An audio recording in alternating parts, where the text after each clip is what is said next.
session of the day. We always try and make this part of the day as lively as we can.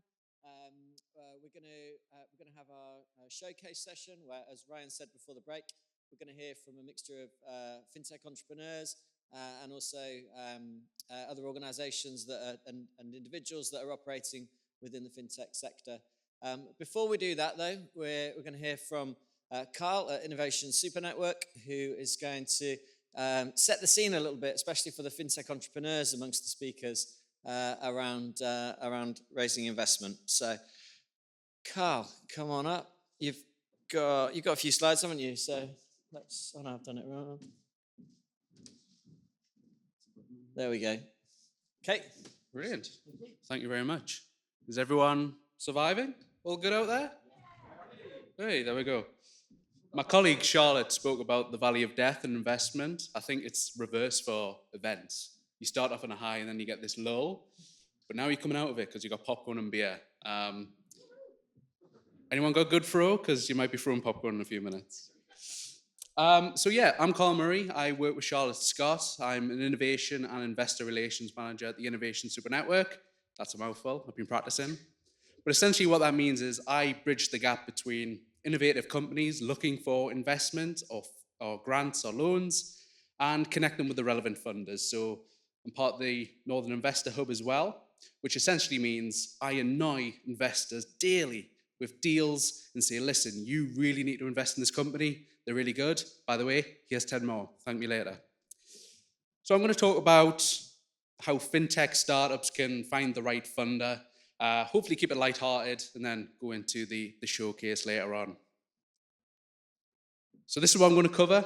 I'm going to cover finding your first funder, understanding investors, probably jibe a bit at the state of some of the VC websites. I see Tom, North Star's website is great, by the way. Others, not so much.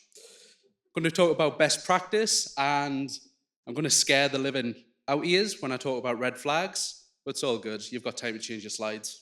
Not. Yeah, legal stuff, blah. So just a bit touch on who we are, because the Innovation Super Network, it's very buzzwordy. What do we actually do? We're here to support the innovation ecosystem in the Northeast, and we do this through connecting businesses and helping them innovate and get to a point where they can grow, start making revenues, go on to get funding and all that sort of stuff. We do that through one-to-one support. We do that through innovative events. We collaborate a lot, and that leads on nicely to say thank you to FinTech North for having us here today, but also wider thank you to the Northeast Combined Authority for allowing us to fund these programs and help the entrepreneurs in the region.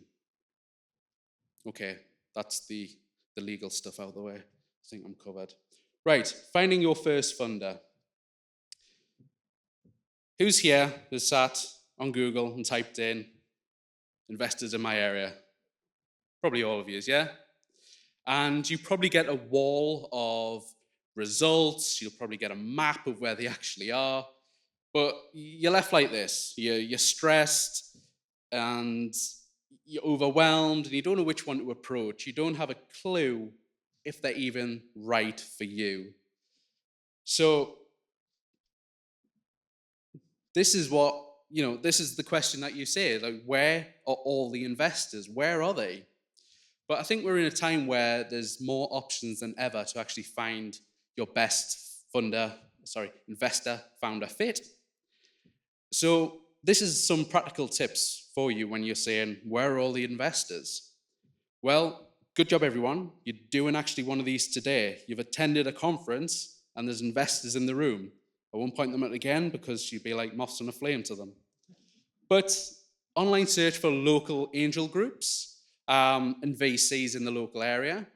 And I'll go on to what to actually look for when you go on their websites as well. Like I said, you're doing one of these already. You're at industry events and conferences.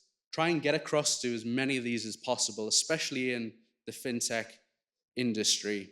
Really specific to what you're looking for. Not only will you hopefully meet funders, but you'll meet fellow FinTechs, large corporates as well. And building that network is so important. Join incubators and accelerators. I was sat at the back of the room and I was smiling like a Cheshire cat to hear that There's accelerators coming. There's accelerators outside of the region as well. So connect with FinPact, speak with Stephen and the team, understand what you need to do to get on those programs. And there's many others as well. I'll take that fiver later for plugging that, Stephen. There's loads of online search directories for investors nowadays.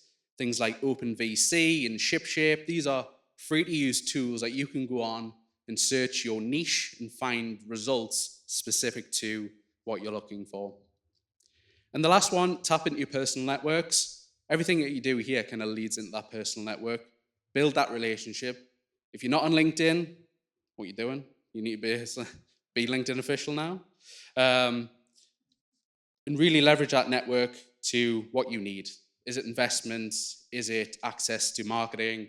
Whatever it may be, use that personal network to get what you need. Okay, understanding investors. So this links into what I said before about you've been on a website and you've just been overwhelmed. What on earth are they talking about? All these buzzwords have been thrown at my face. I don't know what it means. I need to go lie down and cry. So this is what it is. This is essentially what you're looking at. It's their investment thesis. It's kind of like an investor's dating profile. They're telling you what they like and actually how much they like it. So this investment thesis goes into the stage of company they want to look at, whether that's pre-seed, early stage companies, or Series A, B, C, alphabet keeps going on. These are growth companies. So understanding the stage, what that investor looks at is key to understanding straight away, is it right for me? Moving on to ticket size, this essentially is how much money they would like to put into a company. And it can range from the lower hundreds of thousands to millions, but that's what that means, ticket size. Sector focus, is this VC investing in my space? Are they investing in life sciences? Are they investing in financial services, medical devices, whatever it may be? This is what it means. That's the sector focus. Then the vertical within those sectors is FinTech, MedTech. A lot of them, VCs, put on what business model they like to put money into. So, for example, B2B, B2C. Hopefully you all know what that means. If you don't, you're in the wrong room. Tech preferences, do they like hardware or software? And then geography, do they invest in the UK? Do they invest in certain regions of the UK? So that's all that they mean, and that's what you should be looking for on their websites. But understanding all of this will help you target better and understand which investor is right for you. Top tip, if you're not SEIS, EIS assured, do so. Investors really love a tax relief. I mean, who doesn't? So, you're really putting yourself at a disadvantage if you don't have this. So on many investor websites, they normally have an SEIS fund or an AIS fund. You need to get that sorted, and it helps. It allows investors to think you're more sexy, and they'll invest in you, hopefully. Next is how you approach investors. I'm going to speed run this. Speak their language, so understand what they have on their website and speak back to them in that language. It helps break down that communication barrier that often happens between investors and founders. Keep building that relationship with investors. They're not going to say yes right away. It's a relationship. You need to build it. You need to grow that trust. Take them out for drinks, coffee, who knows, woo them, date them, essentially. Like I say, communicate promptly and be quick. Time kills all deals. So you've got to be proactive. You've got to be chasing them and all that good stuff. I'm going to move on quickly. Red flags. So this is where a lot of you guys will probably be like, oh, this is on my slide.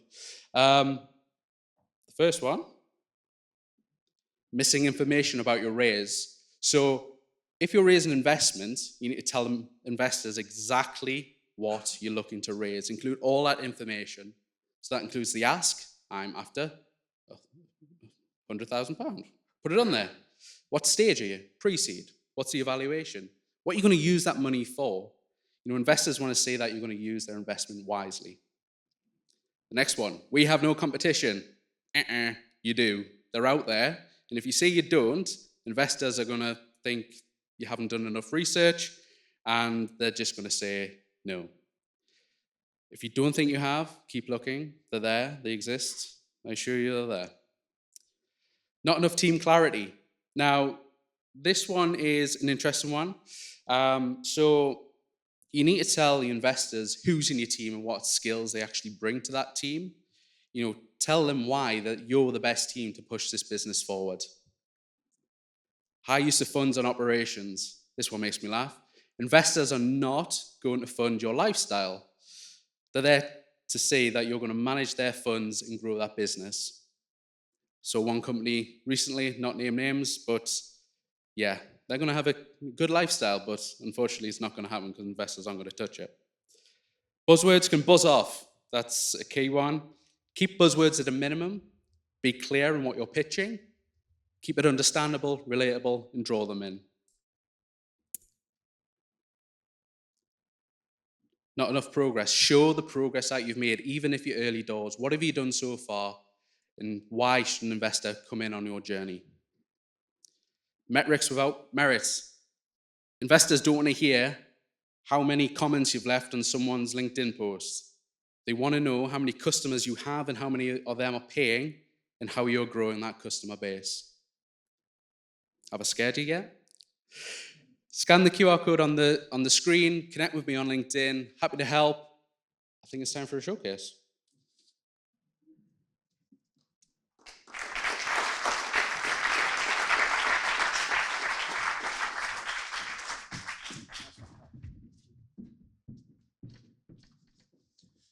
Right then. So a couple of things are going to happen now. Firstly, I'm going to hand over the reins to chairing the session to Oliver, who's from Galibier, our PR partner. But before we do that, we're going to have another video. Who was here at the start for the first video? Oh, quite a few of you. Don't worry, it's a different video. Are we going to dim the lights for this? Make it even more. Oh, that's it. Nice one. Right then, welcome to the showcase, everyone.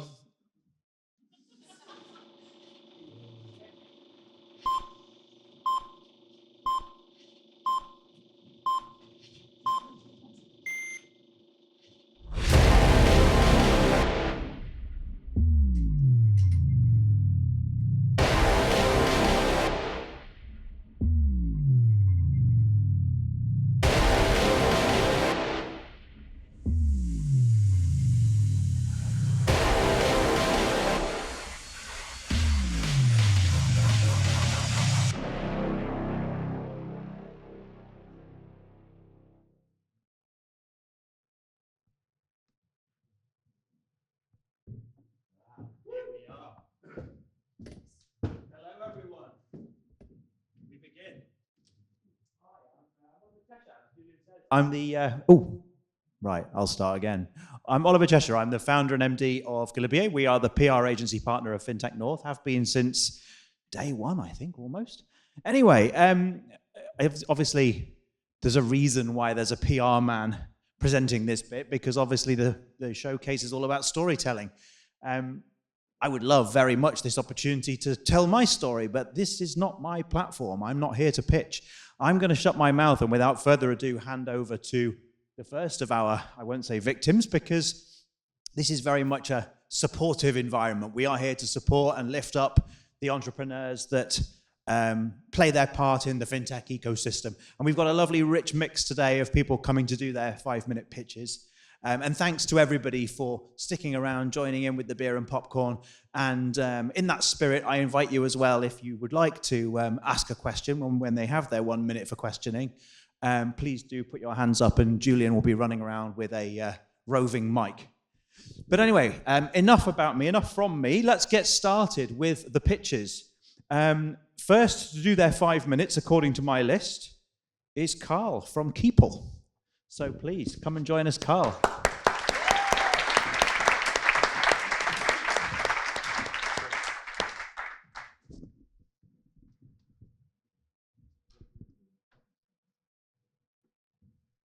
everybody, I'm Carl Gilson from Keeple. I'm one of the co-founders. And My pitch is more of a showcase, more of just a bit of a chat, really, give you an overview of where we are, who we are, and where we're going. So starting at the beginning, this is our founders. So we've got Chris Campbell, our founder, myself, co-founder, and Carl Brown, co-founder. Always want to see myself on the big screen. So just to so really where we started from, we've worked together since 2010 when we started working on artificial intelligence and encryption data stores. And as you can imagine, back in 2010, people didn't really have a lot of smartphones, let alone AI and encryption for their data. So we started working on that in 2010. 2012, we started a business called Emergent Network Intelligence Limited, and we rolled out our first highly complex AI and encryption-based platforms in 2015. 2017, we were acquired by Verisk Analytics Limited, big American company, and helped us to grow rapidly. We left Verisk in 2021 and left E&I in a great state, still headquartered in the Northeast here, and going from strength to strength. And we did that because we wanted to create Keeple. So our vision really is that we want to help individuals, all of us, and CEOs, boardrooms, sleep well at night. Because at the moment, we are going through such a rapid change in our lifestyles, and everything is becoming more and more digitalized. And there's always things in the news about data breaches, deep fake scams, scamming $25 million from big companies. Just recently, I've had a scam call myself where I was actually threatened because they said they knew where I lived and they wanted my credit card details because my details were in a breach. And the thought of that happening to a business or to my family or friends is terrible. So we wanted something better for the world. So we love the digital world. Everything that's been said today has been absolutely brilliant. We agree with it all. We can see, it's lovely to see such a great thread going through all of the different presentations today. And we've thought the same for the last 15 years, really. And it's one of the reasons why since 2021, for the last 3 years, we've been working on Keeple to really make that digital technology work for us. We want to fight back against those scammers, the fraudsters, because from our previous experience, we know just how clever they are and how they're constantly evolving. So, why us? Why did we think we should do this? Well, we've got the experience. We've been working in AI, we've been working with security, we've been working with fraud, with police forces, insurers worldwide, and we have that skill set to then say, well, okay, let's build something and let's do something about this. So what we've done is we've been working on this platform for the last 3 years. We've got some extremely clever technology that we are currently going through the patent process on. Obviously, I can't say too much at this point, but we've been working with some great partners. We've been working with local universities and organizations such as Innovation Super Network and things, and we've been pushing towards rolling out our new platforms.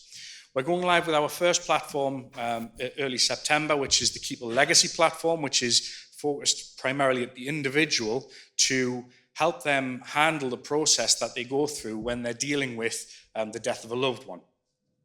And then we're moving on to rolling out our SDE. So that's Keeple's secure data environment.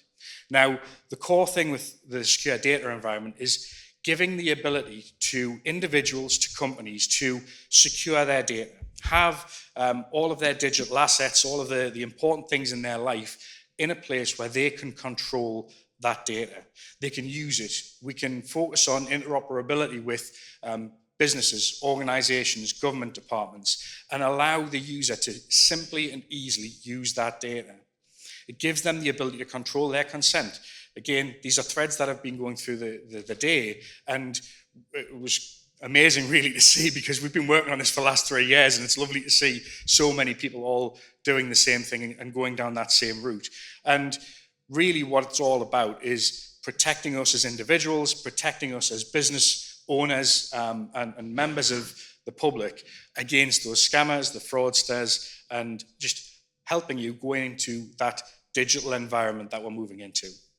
Now, Perfect timing. Wow. I mean, you literally finished as the clock ran out. So a big round of applause. Thank you very much. Unless any hands shoot up immediately, and in the spirit of keeping things super fast, because this is a lightning fast round, I have a really quick question of my own. yeah. I'm really interested in, you were talking about public uptake of Keepall. What do you think is going to be your best way of getting the general public to adopt Keepall? I think it's, again, similar to the discussions that have been had on the stage throughout the day.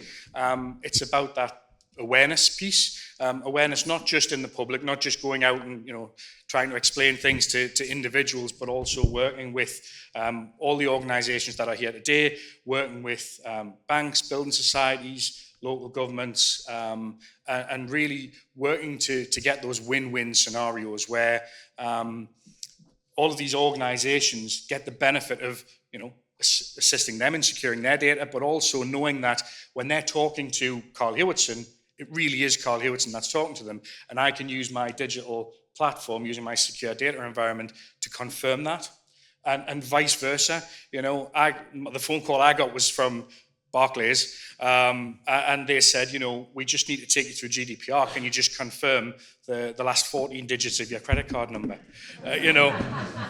I said, no problem, just confirm it in a way that I know, and they instantly give me the wrong data, which was really lucky, because if they were just a bit better, I could have actually done it. I wouldn't, obviously, but if it was my mum or my dad, they would have done, and we want to be there and inform people, It's a hell of a lesson. Thank you very much for joining us. Thanks.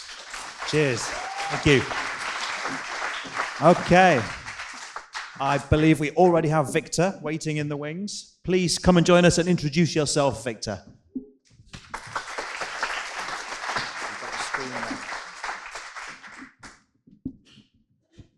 Good evening, guys.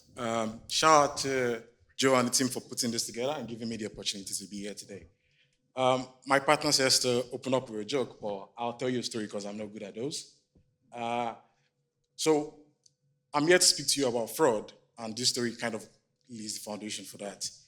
While we were testing the MVP out for this product, we had a lad who we were speaking to, who told us a story of how he got defrauded off Facebook Marketplace. He essentially was out to buy a car and had found one on Facebook Marketplace, paid the deposits, and it was time to go pick up the car now.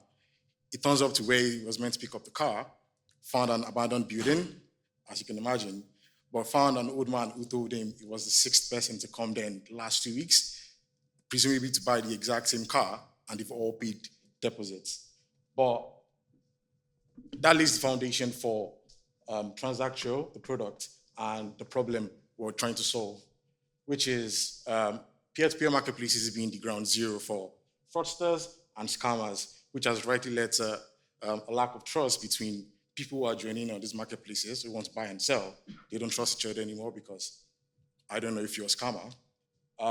And this has been made worse by insufficient transaction records that are also decentralized. So even if they wanted to take it up on themselves to fight the fraud or fight whoever defrauded them, it becomes hard because they don't have that central point of information. And the biggest problem to call out is that peer-to-peer transactions are falling through the cracks of payment solutions, making this a more attractive destination for scammers. And all these factors have led to riskier transactions, breaking trust, and new transactions basically taking place, leading to loss of sales. You can imagine how this is frustrating for someone who sells predominantly in these marketplaces. Going to how big this market is, the market grew to about 3.4 billion, which was about 15.1% from 2023 to 2024, and is estimated to grow to 6.4 billion by 2028, which is a growth rate of about 17.2%. But it's also important to understand that these are just the recorded transaction values that have been captured. And like I mentioned, these transactions fall under the crack or fall through the crack. So you can imagine how big these markets are, or potentially bigger they are than this. And as they grow, so do the interest of like scammers and fraudsters, because the market is growing, well, we'll try to go into scam people harder. Moving on to the solution, one of the ways we've tried to solve this is through decentralization, but focusing on getting a documented trail of transactions from the point where the transaction originates from to the end.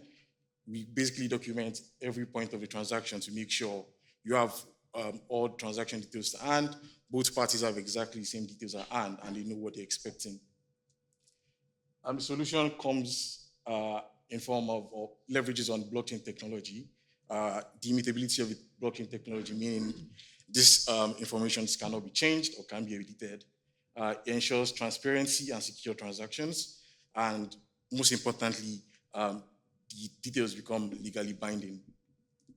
The product works by collecting all details from both counterparties, ensures that both of them sign, and most importantly, ensures that all parties get every iteration of the transaction detail. At every point, it is either amended or created.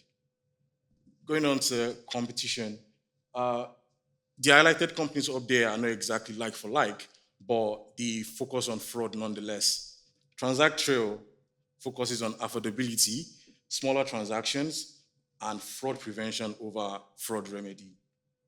My name is Victor, and we're constantly looking for brand partnerships, and even if you just want to have a chat about giving scammers a headache, you can reach out to me on my email, which is on the screen, or check us out at www.transacttrail.com, or more easily, just scan the QR code. Thank you. Thanks, Victor. Again, before anyone else throws their hand up, I have one quick question. What's your principal target market sector? So, in terms of target markets, my thoughts about it is anyone can be our customer. If you buy and sell on peer-to-peer marketplaces, there's a chance you see value in this. Well, most especially if you buy and sell collectible items. So if you go to Comic-Con or any conventions where you buy and sell collectible items, you understand how it can be annoying to buy something you think is unique, find out it isn't unique. But if you add this product to hand, it would help you in that situation as well. So everybody can be, but most especially if you use a decentralized marketplace. Thanks very much. Thanks very much, Victor. Thanks for joining us. I see Catherine is waiting in the wings. I'd like to introduce Catherine Keddy, a fellow agency founder. Hi, Catherine. Nice to see you. That's your timer, that's your clicker.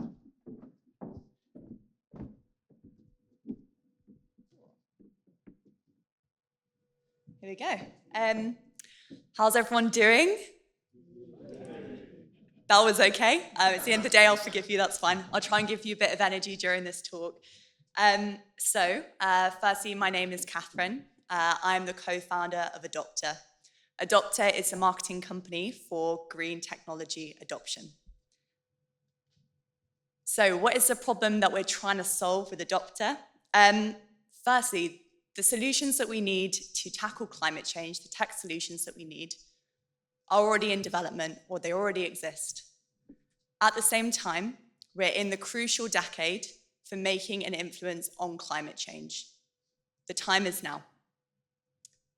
The tech solutions that we need, they're here. We have amazing founders who we work with, but a lot of them are struggling to reach the customers that they need in B2B markets, particularly more conservative markets, and get their technology adopted at scale. At Adopter, this is what we do. We help them to reach the investors, the customers, and the employees that they need to be able to scale and have an impact. But what does that actually mean? Well, first and foremost, to help green tech get adopted at scale, we work with all of these amazing, brilliant entrepreneurs up here, businesses and organizations. So to pick out a couple that are more finance related, we worked with a company called Nature Alpha. They provide biodiversity data at scale for asset managers and financial services professionals. And they were one of the UN's top 10 AI solutions for climate change. Another finance related company that we work with is the sustainability linked sovereign debt hub. which is a little bit of a mouthful, but Adopter is actually the #1 agency in Europe, focusing on that intersection between sovereign debt and sustainability. So, like I say, one way we help is through supporting our customers. Another way, we've got both on the screen, good. Another way we help is through our work with the ecosystem of entrepreneurs and green tech more generally. So to pick one out in particular, we're part of the Conception Expert Network. That is the biggest group of PhD venture spin-outs in the UK. And they do some incredible work, so have a look at them if you're interested in that area generally. And from working with the ecosystem and from our customers, we were trying to find how can we take what we've learned and put it into practice? How can we start to develop some new resources from the community that would be useful? And something we got back from a lot of our customers is that a lot of them had been involved in accelerator programs. We've heard a lot of good things about accelerators today, so I'm glad that there's more coming to the Northeast.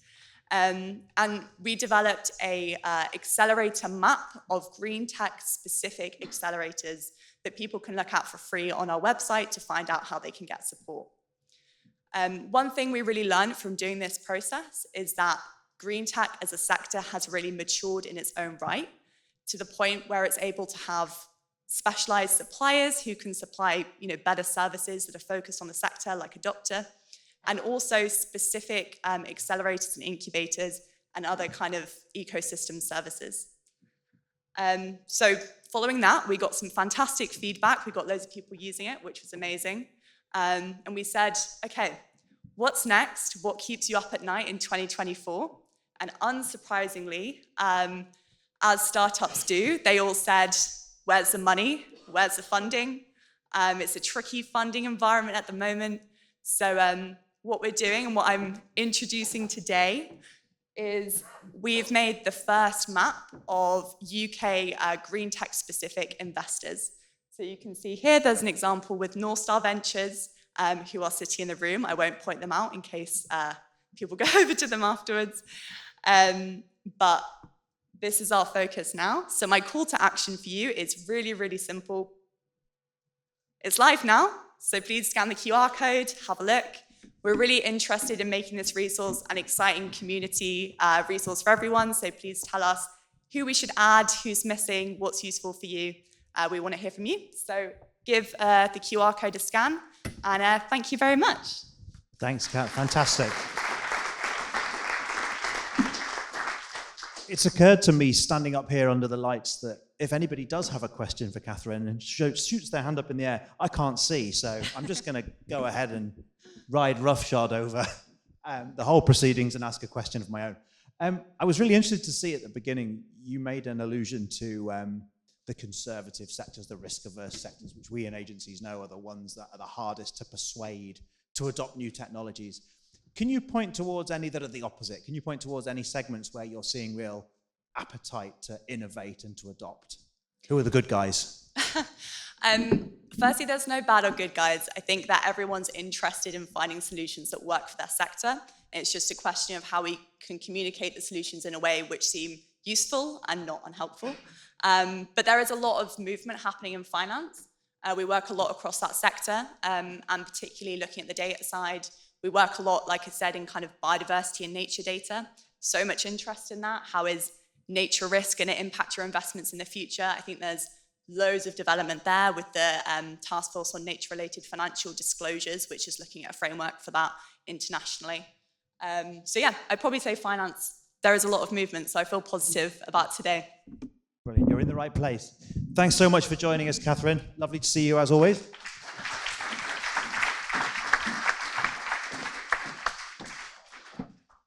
Next up, we've got Christopher from Doxtribute. Please welcome Christopher to the stage.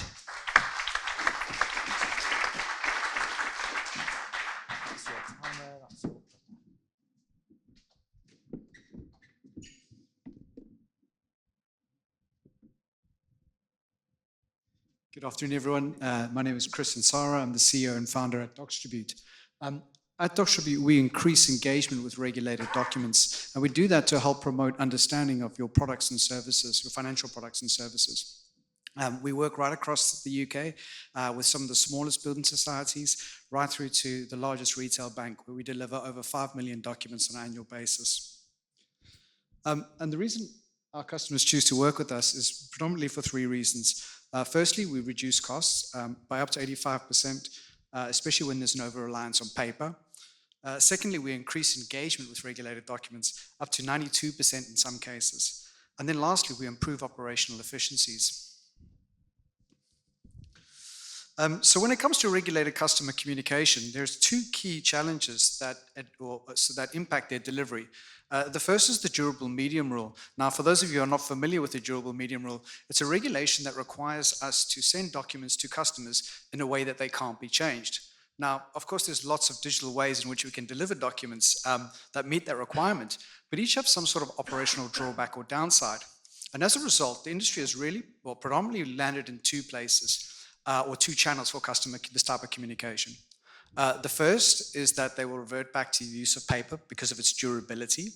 And the second is that they'll push documents into banking apps or secure websites. Now, the trouble is that both those channels aren't working. In the case of paper, obviously it's massively expensive, unsustainable, and after all, not a great customer experience. But when it comes to mobile banking apps, the trouble is that nobody's actually reading the documents. In fact, we see between 10 and 15% engagement right across the sector. And the reason being is that essentially what happens is they rely on a pull strategy. So in other words, you might get an email saying, "Dear Chris, your document's ready to be read. Please log into your banking app. Please go to the documents folder. Please find the document, and then please read the document." And obviously in today's digital world of hyperconnectivity, a digital strategy like that is just never going to work. And so that when you start to think about that in the context of consumer duty, which is the second regulation, if your customers aren't reading their documents, do they truly understand your products, especially on an ongoing basis? But the other thing about consumer duty is it shifts our attention from a principles-based regulations to an outcomes-based regulation.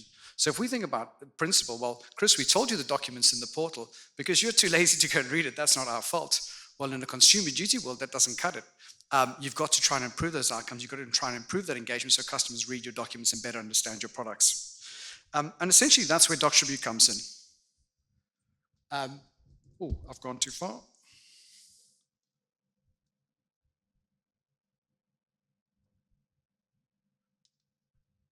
Okay, that's it. So that's where Doxtribute comes in. The clever bit about us is that we use distributed ledger technology to secure the integrity of the documents and in line with that durable medium rule. And what we actually do is we take your documents, we create what we call an immutable hyperlink, or a link that links directly into that information. Now, when the customer clicks on a document, they have no idea that there's a consensus mechanisms in the background ensuring the integrity. But what it does for us is it enables us to use a multi-channel customer communication approach. And that means that we can start to deliver these documents directly into the customer's inbox. Now, I banked on a 10-minute presentation and not a 6-minute one, so I think I'm going to have to skip the demo and move straight on to any. What I will say is that obviously once the customer receives and lands into that document, you can start to then deploy all sorts of clever technology. So we can monitor that interaction or the behavior in the document. Are they reading the document? Are they scrolling through the document? Are they asking, we've got an AI chatbot, are they asking the document sorts of types of questions? What sort of questions are they asking? And that gives us greater understanding and monitoring. If we see a customer hasn't opened a document, well, we can then retarget that customer and try and get them to promote them by changing the messaging of the email, by changing the call to action, and essentially trying to move that engagement up through and improve the overall outcomes of your customers' understanding over a period of time. So that's Doxtribute. Run out of time. If you'd like to find out more about us, please do come and speak to me. Thank you. Thank you. Au contraire, you didn't run out of time. You timed it perfectly, so that was great freestyling to fit your 6-minute slot. I have a question that immediately springs to mind. You made reference at the beginning to something I'm particularly interested in, which is the environmental impact of all this paper you're removing from circulation. Do you have any calculation or any way of arriving at a figure for how much of an impact Doxtribute already made? Yeah, so absolutely. So if you think about a welcome pack, maybe 60 pages for a financial services product, to print that is roughly around 330 grams of CO2 emissions.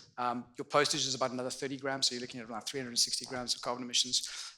To deliver a Doxtribute email is about roughly 5 grams of carbon emissions. So if you put in a heavy attachment, for example, like a PDF attachment, that might even be 40 grams of carbon emissions. So even in that. Now, you've heard obviously lots of horror stories around blockchain and how the energy consumption of blockchain is. We actually use a ledger called Hedera Hashgraph, which is in fact a hash graph, a DLT, rather than a blockchain. And what that means is there's incredible efficiencies, not just in terms of the transaction speeds and the governance, all those sorts of things, but actually in terms of how much energy is used to get that consensus, which is the important part of our technology, essentially. So very mindful when we built Doxtribute to build it in a way that was sustainable. There was no point in us replacing paper with an energy sapping digital solution, essentially. Thank you very much. That's a very powerful story. I'm sure Catherine will agree. That's something very interesting. Thanks so much for joining us. Of course, if anybody else does have questions, especially as you get more and more full of free beer and start feeling a bit spicy, by all means, assail our speakers in the bar afterwards. But for the sake of speed, I have to keep things moving super fast. So next I've got Somin from Spark EPOS, I believe, who's joining us. Welcome to the stage. Thank you very much for joining us. That's your timer, that's your clicker.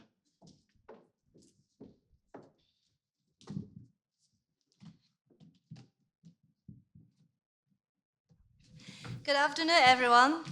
It's great to be back to the FinTech Northeast and in this beautiful venue. So my name is Somin Tong. I am the head of marketing of Spark. Who we are? We are a technology company that specializes in electronic point of sales and the smart robotics for hospitality business.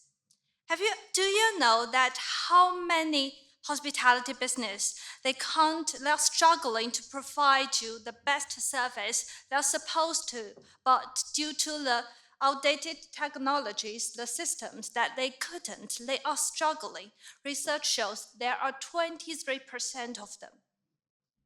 Yeah, when you go into a restaurant, they'll manually, handwritten your orders, take it back to the tills and entering into the system manually. And when you're ready to pay, they manually bring over the amount order in the cash machine, and then heavily relying on the manual work, it makes mistakes, right?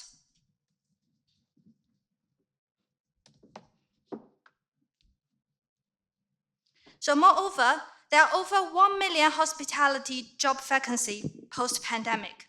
Recruitment could be challenging and also costly.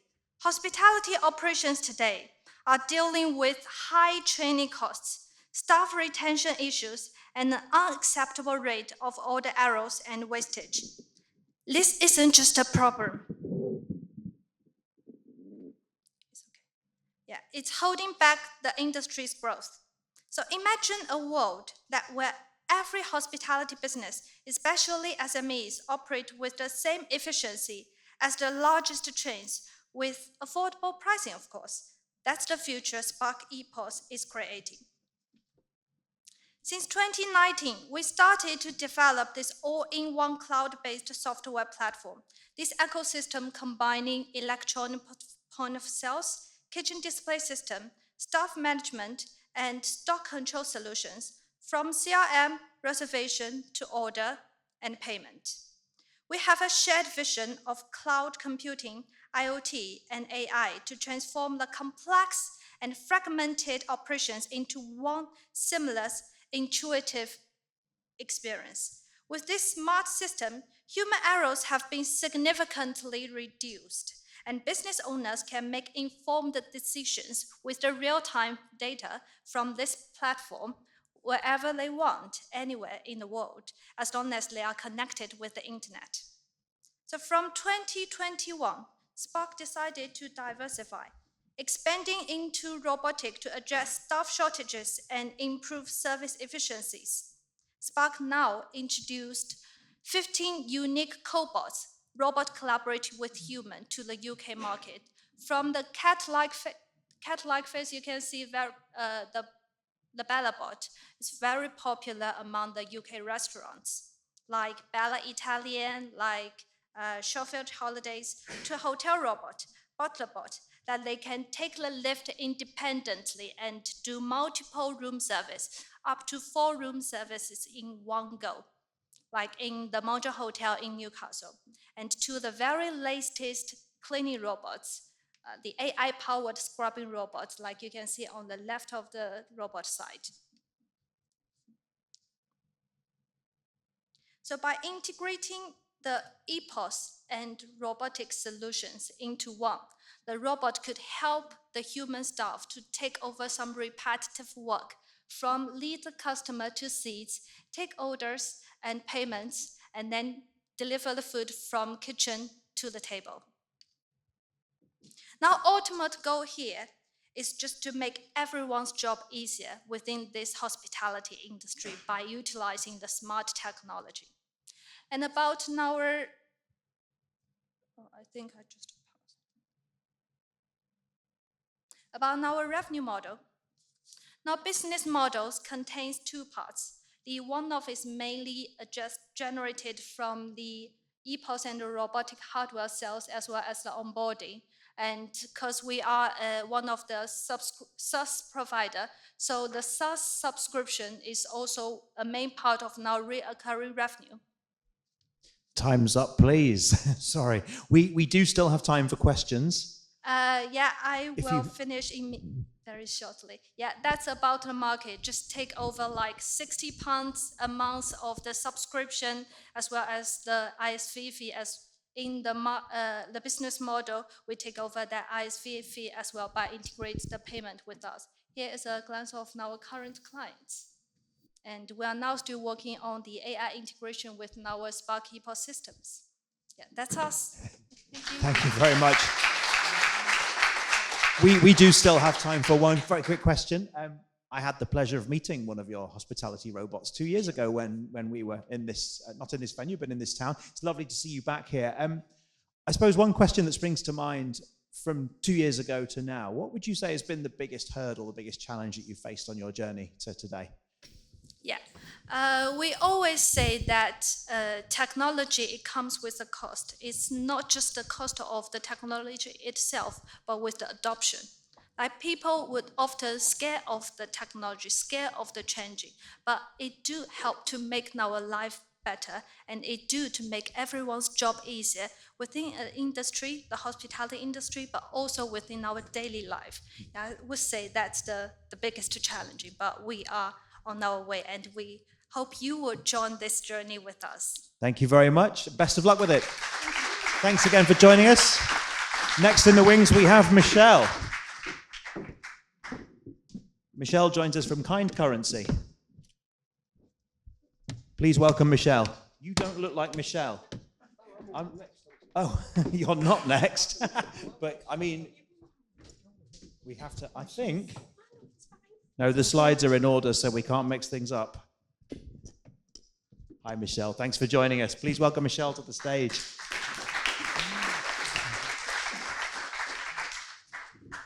There's actually a couple of mistakes in our slide deck, and there's a sticker at the end if you spot them. So I'm Michelle Jones, and I'm the founder of Kind Currency. Money, time, and energy are the 3 values that the world deems our most valuable currency. So imagine for just one moment if kindness was currency. The world's really messed up. I think we're all very aware of that. And we're all aware that we need to act, but we don't necessarily know how. People are very overwhelmed, and instead of doing something, they don't do anything. Today, we've got 15 million people living in deprivation in the UK. 60% of those are in work, and many of them are in frontline essential service roles. What that means is the people protecting you and I every single day are sacrificing themselves and struggling. And at the same time, scientists warn us that we're 10 years from climate catastrophe. Now, our currencies may have caused these problems, but they also have the power to change them. However, they are also our pain points. We're time poor, our energy squeezed, and we're worried about finances. And on top of that, we're creatures of habit. We really don't like change. But we thrive with good support, great incentives, lots of rewards, and the fun of competition. Tech, combined with kindness, holds the power to remove those pain points and turn our currencies into impactful commodities to create a kinder, fairer world. Now, the value of kindness currently stands at 141 billion, and we've seen an increase of 35% in recent years. 88% of people say they want to live more consciously, but only 34% are acting on that wish. We can unlock a further 279 billion of kind currency. And as an organisation, if we just enable a small percentage of that 54% that aren't taking action, we can inject 15 million of kind economy into our lives. And that's just a ripple, because our 15 million will go on to create more. Kind currency is a SaaS product that harnesses the power of AI and gamification to enable sustainable behavioural change to positively impact people and the environment. It's a one-stop shop for making ethical lifestyle and business choices, where we reward, celebrate, and support you to live kind, work kind, shop kind, and play kind, supporting you to feel good by doing good, but most importantly, saving you money, time, and energy. Our economy of kindness brings together citizens, ethical businesses and charities, and large corporations dedicated to making a change, to collectively work together to ease the poverty and climate crisis through the touch of a finger, to be able to access kind choices so that your actions positively impact us all. So far, during our experimental phase in our learning operations, we've enacted 1,900 kind action takers, which have supported 378 disadvantaged essential worker families. And we're only just at the very start. So as I said, I'm Michelle Jones. I'm founder of this mission. I'm supported by a team of kind people who are experts in their field. I personally have got over 30 years of experience within the social impact sector, and I've been a change maker at a local to an international level. I'm a small business owner. I've been running businesses for a couple of decades and have founded 4 businesses to date. As somebody who is chronically ill with invisible disabilities, I've been a champion for inclusion and equality, and I fight daily to close the disadvantage gap. I'm also a mum and a homemaker. So now we need your kind action. We want you to help us help others. So we're looking for kind investors and kind partners, and we're focusing specifically on number 17 in the UN Sustainable Development Goals around partnerships that create a kinder, fairer world. So thank you for your time today, and I leave you with one question. We have many choices in life. Are you going to be kind or unkind? Thank you. Thanks, Michelle.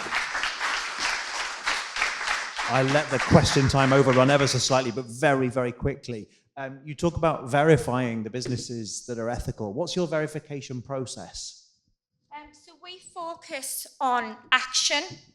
So we need to see a transparent chain between what you say you do and that action actually meeting its destination.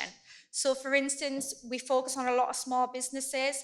So a local gift shop, we've got a local gift shop in our, obviously, community. And a lot of their work is around supporting food deprivation. So it's basically, they tell us how they're kind, then obviously we contact the different stakeholders involved and get that information directly from them. If we can't find that information really easily and transparently, and the end users saying they haven't received that impact, then obviously we can't verify them. Thank you very much. Thanks, Michelle. Thanks for joining us.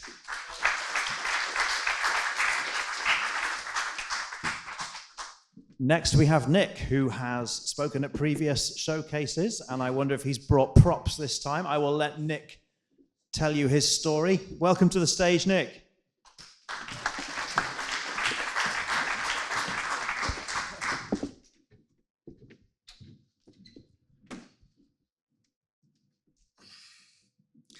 Good afternoon, ladies and gentlemen. I'm Nick Hawkins. I'm a corporate barrister partner at the law firm Gunnar Cook, and I've been working with the FinTech North community since very early in its existence. I think I went to the second ever meeting because I'd become a Gunnar Cook partner, splitting my time between Leeds and the City of London and our other bases.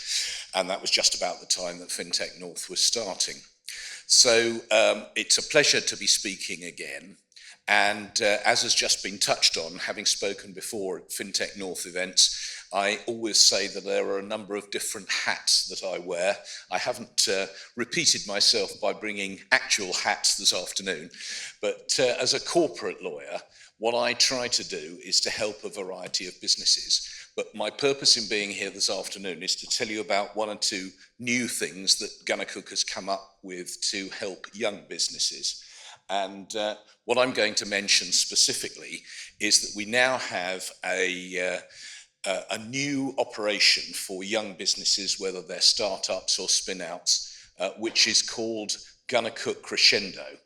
And if you have a look at the Gunnar Cook website, www.gunnarcook.com, you'll see Gunnar Cook Crescendo there.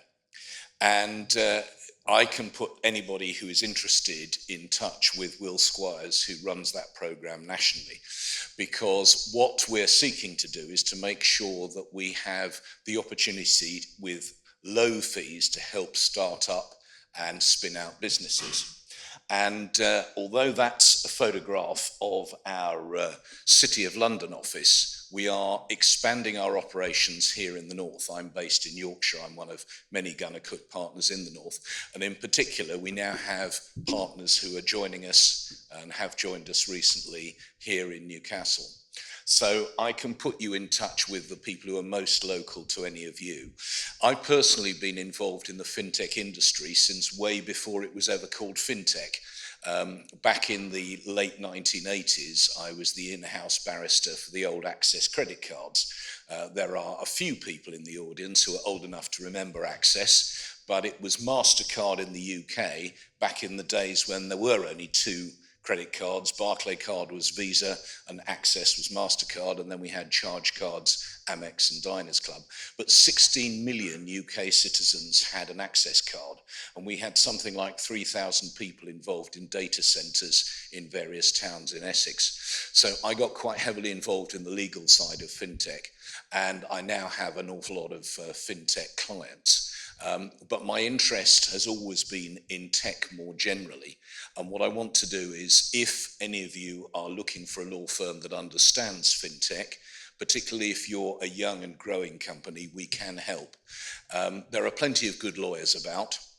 There are plenty of good law firms, and it's no part of my mission to have a go at any of our rivals. But what I do mention is a couple of things which are different about Gunnar Cook, and is one of the reasons why we've grown so quickly. So we're now over 350 partners worldwide.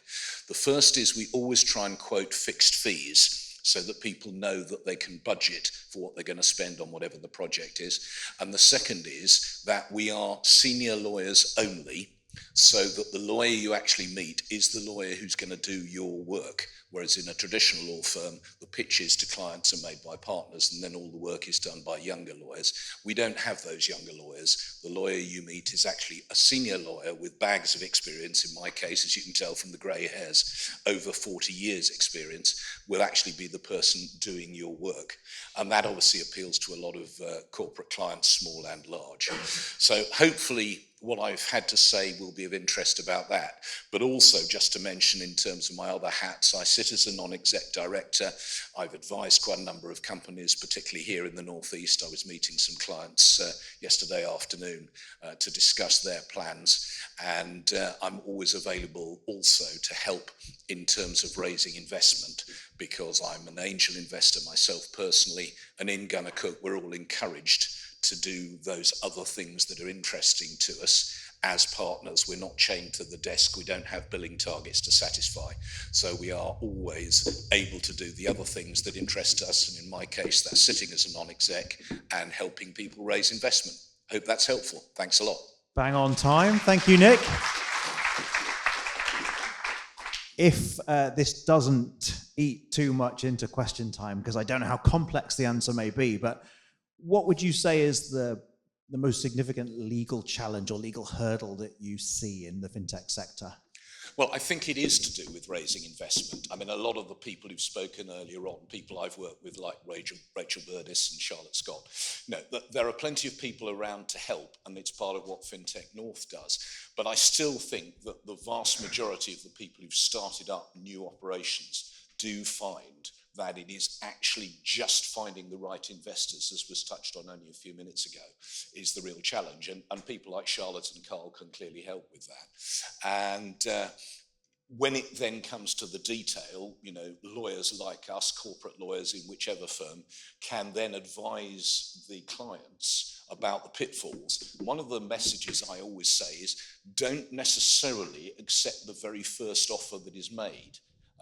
Because the investors that first make an offer might not be the right investors for you. So I do think it's important that if you are a young company, you shop around and make sure that the investors whose investment you're taking are the right investors for you. Thank you very much. Perfect timing. Thanks very much for joining us, Nick. Olivia is someone I know as a writer on FinTech, who therefore knows a lot more about FinTech than I do, so I'll make sure my questions aren't too facetious. Thanks for joining us, Olivia. That's your timer, that's your clicker. Hi everyone, it's great to be here. Thank you for having me, and glad that the clicker's working. So we heard a little bit about red flags earlier, and one of them was using buzzwords, so I'm going to get one out of the way now and talk about embedded finance. But MMOB believes that embedded finance has a lot of potential, but companies haven't yet got the benefits from it and need a bit of help kind of supercharging that and getting there faster.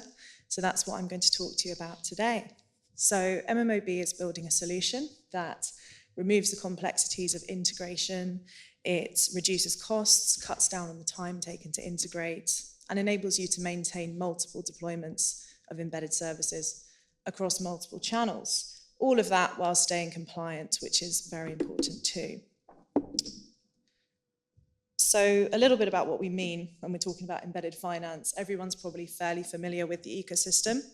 So all embedded finance really means to me is putting a product into a digital channel where your customers trust it, know it, and can access your product more easily. Whether that be wealth, insurance products, credit products, lifestyle payments, whatever it may be, we help to integrate those products into a number of digital channels. They could be challenger banks, they could be the more traditional institutions that want to offer something fresh to their customers, and they could be kind of digital marketplaces and non-financial channels as well. Embedding your product, for example, an insurance product, into a new channel can help you to increase revenue, reach new users, and reduce your cost of acquiring new customers as well. We've seen lots of companies do this. We've seen Revolut introduce a lot of third-party products and services. We're seeing now the rise of embedded insurance, and everyone probably here has seen or used a buy now, pay later solution. So I guess the question is, if embedded finance is so great, why isn't everyone doing it? So it's really challenging right now to integrate and export financial products into new channels. So those companies that we speak to every day are facing really long sales cycles to do this. They're having to maintain multiple integrations. They have a lack of data and insight. So once they've embedded their product into another party's platform, they kind of lose track of their customers, where they're buying, where they're not buying, where they might be dropping off. And also, integrations are usually one-to-one and not scalable. So once you do all of this work to build that partnership, embed your product in a new channel, you have to start all over again with the next partner. And it's no easier for those who are actually trying to embed new products into their channels. So for those importing products, they're faced with confusing technical standards. Don't know how many people here look at API documentation, but in the rare occasions it's actually accessible, there are lots of discrepancies between different companies. They then have to build their own front end and user experience, and they face large sort of upfront costs in doing so, which leaves little room for innovation. I recently spoke to an open banking provider who said that between signing up a new partner and actually deploying that service live into their environment, it took an entire year. That's a long time, especially for a fintech company, to wait in order to actually generate revenue from their partnerships. So that's what MMOB is here to solve. So we've developed technology to supercharge the go-to-market and adoption for embedded finance. So instead of presenting people with complicated APIs, we take those APIs and all the complicated work, orchestrate them together, we build a fully personalized user experience, and then we turn all that into a single code snippet that can be deployed in under 2 hours into any digital channel. So this is a real game changer for those who want to really quickly adopt embedded finance services. Some examples of where we've managed to do this. So as you can see, products and services can be embedded as a white label or co-branded solution into any digital channel. An example, we've done this with MasterCard on an open banking solution. We've done it with an early wage access provider called Level to integrate into employee benefits platforms. And there's also solutions like Owaka and Payment Shield for small business lending and insurance solutions as well. So it's basically really hyper-personalized, pulling these solutions where they're needed the most very quickly. Our journey so far, so we've taken part in a lot of accelerator programs and won some awards. Most recently, we were named Partner of the Year for one of our partnerships with a fintech company at the UK FinTech Awards. So finally, on that note, if you are interested in supercharging the embedding of your services into lots of digital channels, here are some examples. We can really work with any API-first solution, and you want to do all that through a single snippet of code and go live in hours instead of months or even a year, then please do reach out and let us know. Thank you. Thanks, Olivia. Once again, perfect timing. And there is time for a question, and I'm sorry, it is a facetious one. Because you did such a good job of not using any buzzwords in your presentation, I'm going to hit you with one of the worst ones, which is low-hanging fruit. Yeah.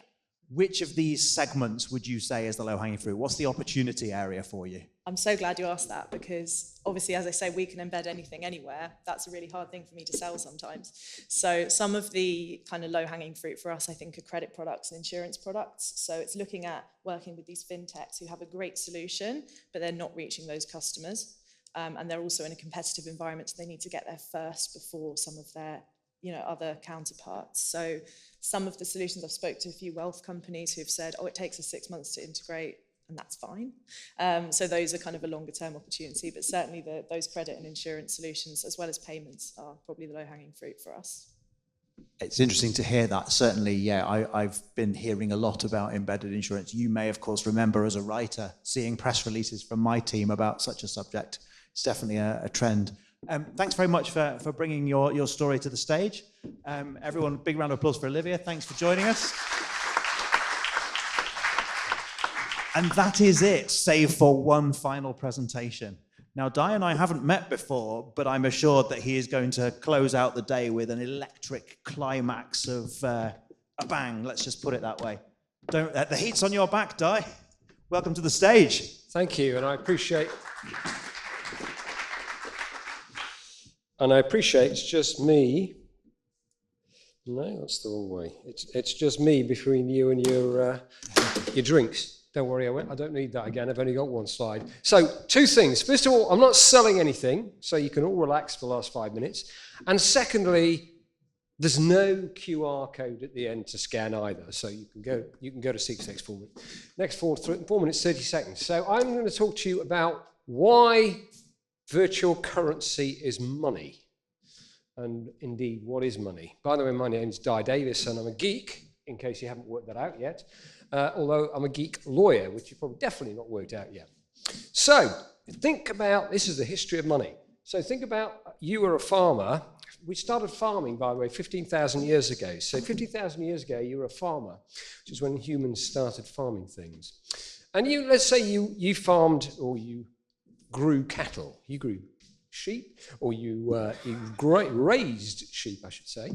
And you went along to the cow farmer and you said, you know, I would like a cow. You're the cow farmer, Oliver. How many sheep is that worth? So, you know, we'd haggle and maybe we'd agree on 3 sheep. So I'll give you my 3 sheep and you give me your cow. Deal done. Everybody's happy. Fine. And then what happens actually is I come along the next year and I say, oh, I'd like another cow.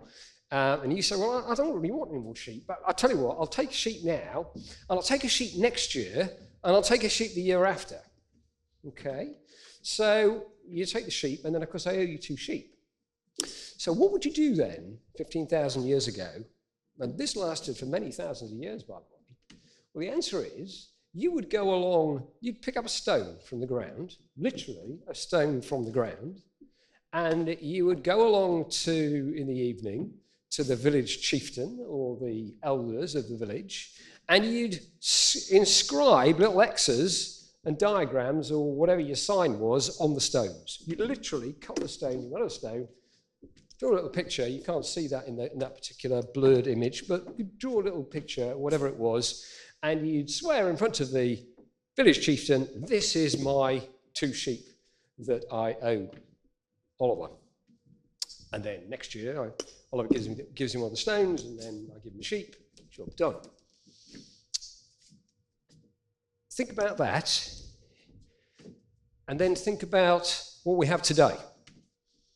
So this is worth, the more £20 notes, by the way, numerically, there's more £20 notes than 5s and 10s and 50s put together, numerically, so number-wise. So this is, let's say, worth 30 Mars bars. I don't want to spend it today because I don't want 30 Mars bars today, but next week I'm having a party, so I'm going to go to the shop next week and I'm going to buy 30 Mars bars. Do I know that the Mars bars, I'm still going to get 30 Mars bars next week? Or don't I? I asked Oliver at the beginning of this talk, I asked him to think about one word whilst I was You talking did. about it. And the word was trust. Trust, thank you. Trust. So in the first situation, who do I trust? Who am I trusting? That next year, or rather you're trusting, because I'm giving you the stone, that you're trusting so that I'm going to give you a sheep next year. Who are you trusting in that example? Obviously, in this hypothesis, we need to remember that if I were a farmer, my family and I would have died of starvation in the first winter. But just to stretch the imagination, I have to trust you, but I suppose the village chieftain would be the arbitrator. Exactly. You're trusting the village chieftain or the village elders who are sworn in front of them saying, this stone represents a sheep and I'm going to give it to Oliver next year. In the £20 note situation, 2 £20 notes, they're identical. Three attributes of money. One is it's a medium of exchange. Well, I can exchange sheep, I can exchange £10 notes, I can exchange bits of stone that are worth a sheep. Second is that it has some standardization. A £20 note is a £20 note. And it's exchangeable, it's tradable for a debt. In the second situation, with my money, £20 note, who am I trusting? That it's going to be worth the same in a week that it is now.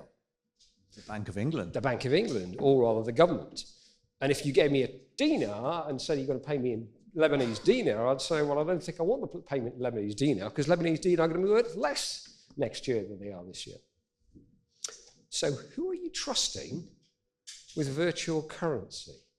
And there is an element of trust, and this is the most important thing. I mean, obviously it's exchangeable, which is, say, a legal definition of money. It's exchangeable, it's tradable, it's standardization. One Bitcoin is worth the same as another. Who are you trusting? Where's the trust? The trust, ladies and gentlemen, is in the mathematics. And of course, it's all open source. You can read it yourself. It works because the mathematics works. So your trust is actually in the mathematics. Well, that brings us to time. Thank you very much. A lot to think about. I mean, and that really is, I mean, talk about finishing with a bang. You've stumped me because I really would not know how to follow that with a question. But then actually, the whole thing was about questions and answers, and it's well over my head. But I mean, you give us all a lot to think about. I mean, the trust in virtual currency, of course, is a theme that comes up at FinTech North year after year. We actually have what might be an intelligent question from the crowd. I'll let Julian come round with the microphone. You might have saved me here because I have nothing intelligent to... Thank you. So one question and problem with this. At the moment, we can't spend digital currency yet. So how do we overcome that problem?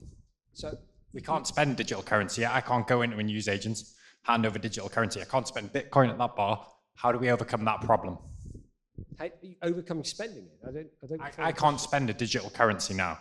I can't go and use a CBDC, tap my phone and spend it. I can't use it. I've got an off-ramp to get access to the funds, to the fiat. How do we overcome that problem without making payments expensive?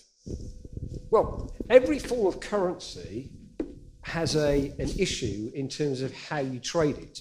Put it another way, if you're blind, then working out what you've got in terms of a note is doable because there's striations on the top left-hand corner of the note, which allow you to do it.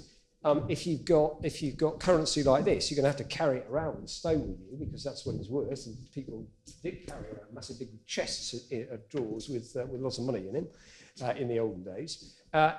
If you've got digital currency, you've got a means to trade it, which is essentially electronics, which is very difficult because people can't. But essentially, you have to remember magic numbers, which are 64-digit hexadecimals, which people can't do. So they have smaller codes that they do remember, which are then less secure. But in reality, it's just a bunch of numbers because that's all virtual currency is.